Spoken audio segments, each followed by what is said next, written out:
Hi. So I know the argument that when you are making a point about something, when you are, um, trying to pitch an idea in a debate, the emotive responses aren't always the best strategy because you could just be dismissed as an emotional person that's using that. But honestly, what I'm going to be talking about, it kind of hits home because it happened in my city, or close to my city. The latest fatal XL bully dog attack happened in Shiny Row near Sunderland. Um, and I understand the man in his 50s was the victim, and the guy's died. So that's a life snuffed out, only in his mid 50s, that's it's far, far too young to go. But once again, it's a American Bully XL. Well, what apparently happened was the dog was destroyed by the police in the other one sees. Now they now have the power to do that. The legislation hasn't been finalised, but with breeds that are on the Dangerous Dogs Act, one of the stipulations, as I understand it, one of the details of that is the police have the power to seize them. If a breed isn't on that act, on that list, so to speak, the police wouldn't necessarily have that power. In this specific case, the dog in question had already attacked someone. On our local news network, Time Tease, they interviewed an older man who the dog had attacked him and his little dog. I think it was a Scottish Terrier, and it actually had the little dog's leg in its mouth. It was off the lead, no collar on, and the scumbag owner was trailing behind. And I really don't care. I really don't care about insulting these people. I've got nothing but contempt for them. I really have nothing but contempt for them because their selfishness, their stupidity is a direct threat to the public. But how many more attacks is it going to take really for apologists to wake up and see that there is a very, very obvious problem here? As I make it, this is either the 12th or the 13th fatal attack um, involving this breed in 2 years. There's been fatal attacks involving other breeds, but that accounts for at least half. And that is something that can be verified because every time there's a fatality, it's published, the location, the breed. The breed isn't always immediately known, but it usually gets revealed afterwards. That isn't difficult to do, especially in a fatality. What that doesn't take into account is the many, many attacks which don't result in a fatality. But a death is a very profound thing. It's something that is easy to register. So there's nothing vague about that when it's involving a fatal dog attack. Um, Neighbour said the man was always smiling and always friendly. I just think of my neighbours and family members, and it's just depressing. And I have to say, there isn't a lot that scares me really. I don't consider myself a kind of flighty or anxious person. I've been in a few testy situations in my life. I don't want to exaggerate, but a few. But honestly, these animals scare me. And if I'm walking on the street, I will either go to the other side or I'll be very cautious. I won't give it eye contact. But I am sick and tired of the excuses. I am sick and tired every time this happens. The same idiots come out and say, "Oh, it's nothing to do with the breed." Wake up! It's infuriating because that mentality is part of the problem. That mentality enables the problem. Um, Now, putting XLs on the dangerous dogs list, it may not immediately solve the problem. I'm not naive. I know that that won't immediately solve the problem. But at the very least, it forces owners to muzzle them in public, to get them neutered, and it gives the police the power to seize them. The police can't do that with other breeds. So that's better than nothing.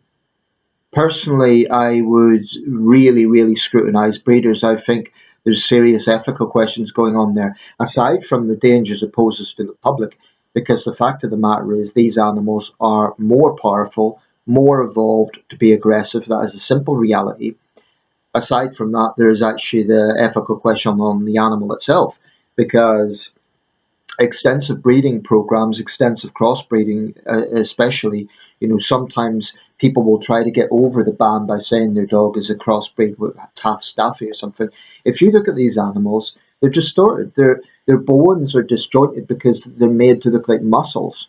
That's not natural. That's not the natural anatomy of a dog. Even breeds that are naturally more powerful, they're not evolved to look like that. This is like a Frankenstein's monster. And so that's why I think, alongside putting these animals on the dangerous dogs list, there needs to be a lot more scrutiny of breeding programs. Um, but to be honest, I'm just too disgusted to. I won't say much more because I'll just be repeating myself. But this this this ban can't come soon enough. And I know it will not immediately stop attacks.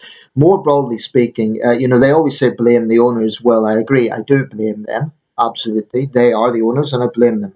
I think they're selfish. I think they care more about breeds, you know, about the reputation to a breed than the safety of other people. They seem to have a callous disregard for other human beings, which I find reprehensible.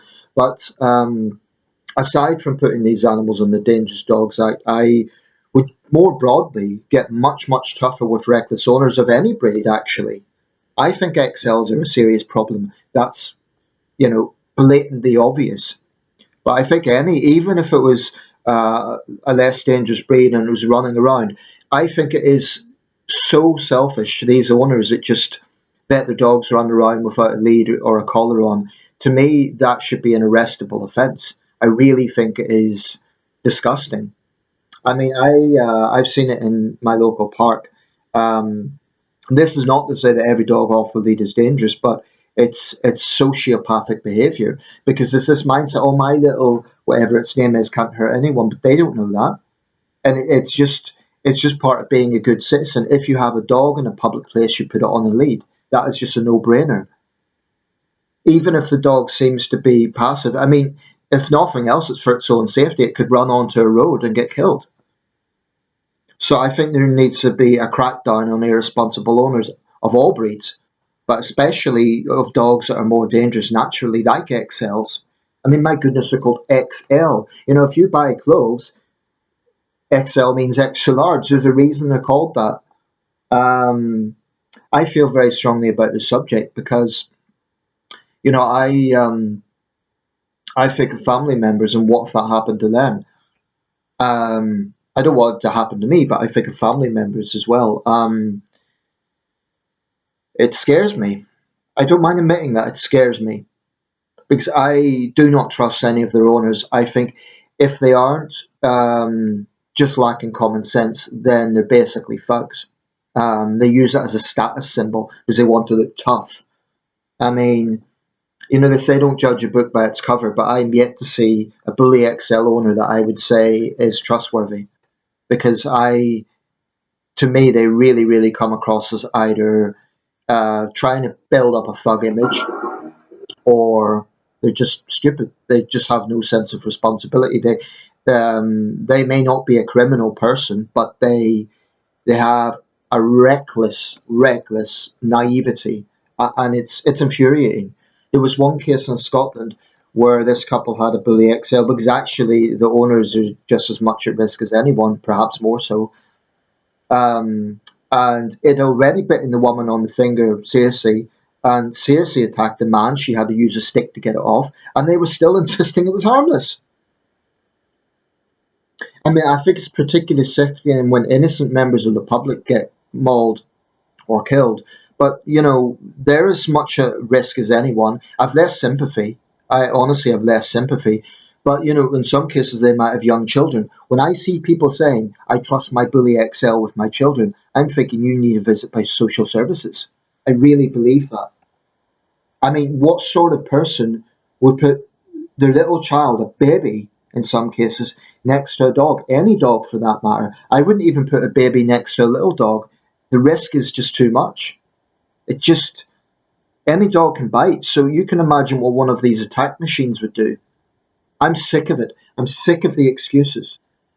And I'll leave this comment section open, but I have to say, if anyone comes here and tries making excuses for them, I'm going to, I'm going to take a pretty robust response, because I feel strongly about this. I'm not going to be polite about it. I'm sorry, but I'm not. I don't think this is something that people can have a nice, civil, let's sit down with a nice cup of tea. I feel strongly about this. Lives are at risk. Lives are at risk. This is honestly becoming the British equivalent of the American gun debate, where you have something that is so clearly dangerous, and yet there's a sizable portion of the population that are stubbornly in denial of the danger. So tonight, my thoughts are with this poor guy that's been killed, and his family specifically. Just doesn't bear thinking about.